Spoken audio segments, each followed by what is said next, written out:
искам да се откажа от майка ми. Тя играе хазарт, затегли бързи кредити, продава имущество. Страх ме, че ще трябва след като умре това аз всичкото да го плащам. Какво да правя? Дайте ми съвет. Първият отговор – откажи се от нея с Държавен вестник. Вторият отговор – не, иди в съда, там има бланка, попълни я и се откажи от наследство. Третият отговор – стига сте лъгали жената. Не в съда, в общината.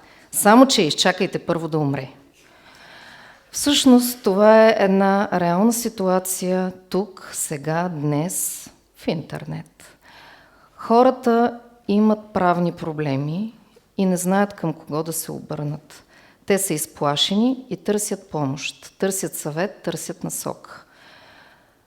В усещането на българина, така в народопсихологията, по-скоро, ако може някъде да го потърсиш безплатно, по-добре е там, защото иначе тия специалистите са много скъпи, дърат кожи, кожи.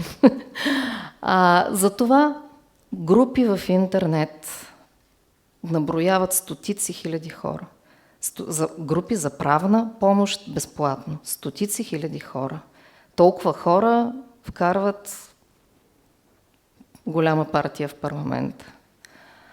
Животът ни всъщност е наситен с право. От деня, в който се раждаме, от ден първи, ние можем да влезем в правоотношение, можем да получим наследство. Стига наследодателя ни да е, така да се е споминал, след като сме били заченати. Точно, т.е. от отробите на нашите майки, нашето съществуване има своите правни последици. До момента на нашата смърт. Сключваме договори, наемаме, наемат ни, създаваме творчество, общуваме помежду си, общуваме и с изкуствен интелект, печелим и конкурси с негова помощ. За да си представим правното значение да си представите значението на това колко правото присъства в нашия живот, от деня на раждането до смъртта ни и след смъртта ни. Когато човек почине, правни последици. Ако съм била, така да се каже, добре организирана и прозорлива, тези правни последици ще бъдат добри. Натрупала съм едно имущество и го оставям на своите наследници. Ако в живота си съм се борил за кауза и имам какво да оставя след себе си, може смъртта ми да стане, да завещая това имущество за тази кауза. Ако пък не съм бил достатъчно прозорлив и не съм искал да обсъждам имотни въпроси с моите близки, с моите наследници, съм оставил всичко да се случи така, както закона го е написал. И закона винаги предлага решение. Но това решение понякога изглежда безкрайно несправедливо, когато говорим за чисто личното и субективно възприятие на отделния човек. Не изглежда много морално и справедливо цялото имане, цялото имущество да отиде при преживелия съпруг, който от години го няма, пропил се е някъде и никой не го знае къде е, вместо имуществото да остане за някои от близките, които са стояли до болния стар човек. Не е справедливо, да, но ако преди човек да почине не е предприел правни действия, е напълно законно. С тези примери искам да вкарам в нашия разговор темата за правната грамотност. Животът е изпълнен с право. Независимо дали ние се интересуваме от него, то се интересува от нас. Правото регулира целия ни живот, регулира всички обществени отношения. Точно за това, за да можем в съвременния сложен свят, който е сложен заради развитието на наука, технологии, социални отношения, за да можем ние да навигираме в този свят успешно, е нужно да имаме грамотност, да бъдем грамотни. Но да бъдем грамотни не означава вече само да можем да четем и да пишем. Да бъдем грамотни, днес включва набор от различни компетентности, за които си говорим днес. Тези компетентности трябва да започнат да се изграждат от най-ранна детска възраст и в семейството, но и в училище. За да може, когато младите хора са на прага на живота си, те да могат да оперират в този свят. Какво разбираме под правна грамотност или правна култура? Ако попитам всеки един от вас, първото нещо, за което предполагам, че ще ми изтъкнете какво значи да си правно грамотен, ами да знаеш правата, задълженията си, ако си по-образован, да си чувал за върховенство на правото, за институции, за политическа система, за разделение на властите.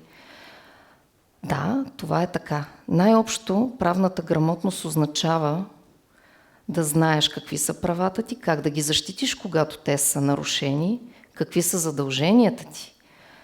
Но правната грамотност не е само това. Тя е много повече от тези върховни права, човешки, конституционни. Защото на чисто битово ниво ние се нуждаем от това да можем да се справяме с живота, да можем, когато видим един договор и го прочетем, ние сме грамотни, четем го, но какво пише в него? Масово интелигентни и образовани хора, ние, когато видим и сме изправени пред един такъв документ, се срамуваме, че не разбираме какво пише вътре и бързаме да го подпишем. След което, когато дойдат последиците, се оказва, че никой не ни е виновен, защото нашия подпис стои там долу. В битието ми на адвокат редовно съм изправена пред ситуация, в която да се опитвам като доктор Хаус да намеря някакво решение на въпроса, но понякога решения няма, защото хората са дошли твърде късно, действали са понякога самонадеяно или са се информирали и ограмотили не откъдето трябва. Защото когато има вакуум на познание, което всъщност е необходимо за живота ни, той се запълва от някъде. Ако училището в ранна детска възраст не ни положи основите, защото нека бъдем честни, за право не във всяко семейство можем да говорим. Точно за това именно училището и образователната система трябва да обхване тази тематика възможно най-добре. Тази тематика трябва да бъде обхваната във всяко едно училище, без значение дали е столица, областен град, малък град или село. Да има нужните подготвени кадри, които да обяснят базовите неща на младите хора, които се подготвят да излезат в активния живот. Има ли всъщност, сигурно ще си кажете всички вие, които имате деца в училище и които по някакъв начин сте свързани с образованието, образователната ни система, какви ги говори тази жена? Че то правото го има в училище. Да, нека да видим как го има правото в училище. За щастие е там. В крайна сметка правото е създадено 1760 година преди новата ера, с законите на Хамурапи, записани на камък, тръгнало е оттам и е стигнало до българското училище днес. Има го. Има часове по етика и право в 10-ти клас и има гражданско образование в 11-ти и 12-ти клас. Това обаче, при представителни проучвания, с които се запознах през последните години, направени в България, показват следното. 70% от завършващите образованието си в момента считат, че имат познания за своите права и задължения. Но около 65% считат, че правната грамотност, която им е необходима за живота, отсъства. Ако имах едно училище, какво бих променила? Със сигурност тези предмети, които в момента изучават правото, но го изучават, как го изучават? Теоретично, говорейки за права, задължения, върховенство на правото. Но приложеното право, компетентностите отсъстват. Точно за това си мисля, че би било хубаво за права и задължения, конституционни права да се говори много по-рано. Не в 11 и 12 клас, когато децата всъщност са формирани личности. Ние днес тук видяхме прекрасни млади хора, от които има какво да се получим. Тези хора на тази възраст, сега ли да ги учим на права и задължения? Считам, че тези основни базови права трябва да слезнат малко по-долу, защото съвременният свят предполага децата да са по-грамотни и по-подготвени. Освен с ученето по-рано на тази тематика, трябва да се вкарат повече прагматични и приложни елементи. Да се вкарат ролеви игри, да има комуникация с институции, да има комуникация с частния сектор, за да могат тези млади хора да излезнат подготвени от българското образование, от българската образователна система и да продължат да учат и да се развиват. Това е един процес, но той трябва да стартира именно от училище. Ако тази правна грамотност ние не направим нужното да я дадем на учениците в българското училище, те ще я научат откъде? Откъде се информират в момента хората за право и за правни проблеми? Най-често знанието се формира от филми и книги, най-напред.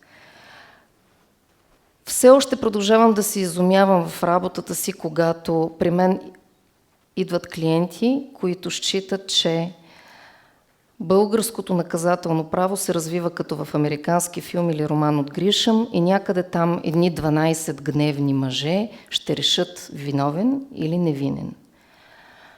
Само че няма нищо общо наказателното право в България.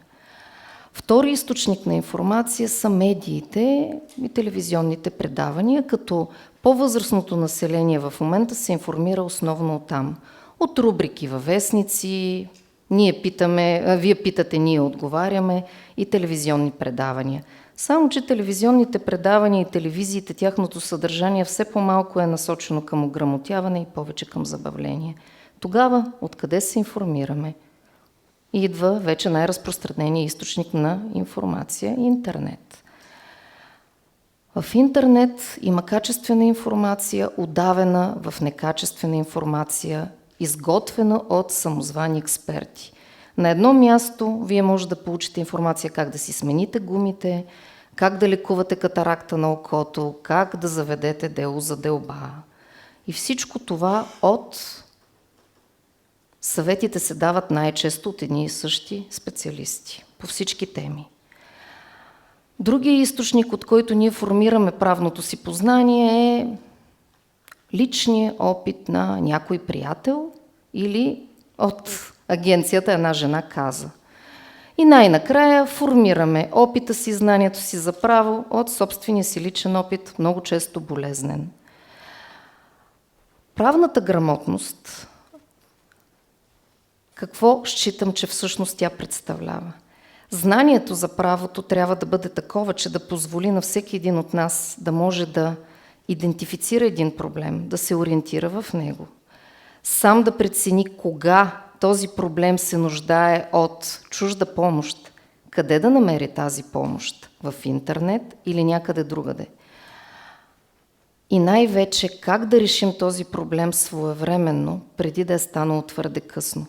Един от най-големите проблеми, в които се сблъсквам в моята работа, е с хора, потърсили ме и дошли твърде късно при мен или при някой колега. Защото в правото сроковете са изключително важни. Може да сте прав, може правото и закона да са на ваша страна, но вие сте закъснели. Аналогията тук е много близка с тази в медицината. Понякога, когато отидете в терминал, да започнете да се лекувате, когато се намирате в терминален стадий на дадено заболяване, не винаги има какво да се направи. Точно за това ограмотяването дава този инструментариум на всеки един да локализира правните проблеми и да намира най-добрия подход да се справи с тях. И ако в момента в училище все пак има образование по тази тема, какво правим с възрастните, с по-възрастното поколение? Дори аз, която съм на средна възраст, не съм имала късмета да получа такова обучение. Обучавала съм се сама в университет и съответно с професията, която съм избрала. Не е невъзможно и по-възрастното население извън системата на образованието да бъде научено. Това може да се прави чрез различни инициативи на гражданския сектор и на държавата. А напоследък много успешен модел е, когато групи от хора, обединени по някакви интереси, включително групи служители, работодател, организират обучение по дадена тема и така повишават правната грамотност на цялото население. Така, например, много често, бих посочила случаи, в които хора, много добри в професията си, например, добри търговци, изцяло отдадени на това да работят добре, да се справят, да допринасят за своя работодател, оперирани от знания по някои правни теми, всъщност докарват своя работодател до фалит. Здобива се с информация за конкурент и решава да я използва уж в името на своя работодател. Тази информация за конкурент, използвана с добра цел, с добро намерение, какво прави? Кани Комисия за защита на конкуренция на портата ви. И тази Комисия за защита на конкуренцията, като започне да прилага закона спрямо вас, може да стигнете до финал. Не е липса на финансова грамотност, липса на правна грамотност у хората, които работят за вас и имат желание по най-добрия начин да ви съдействат.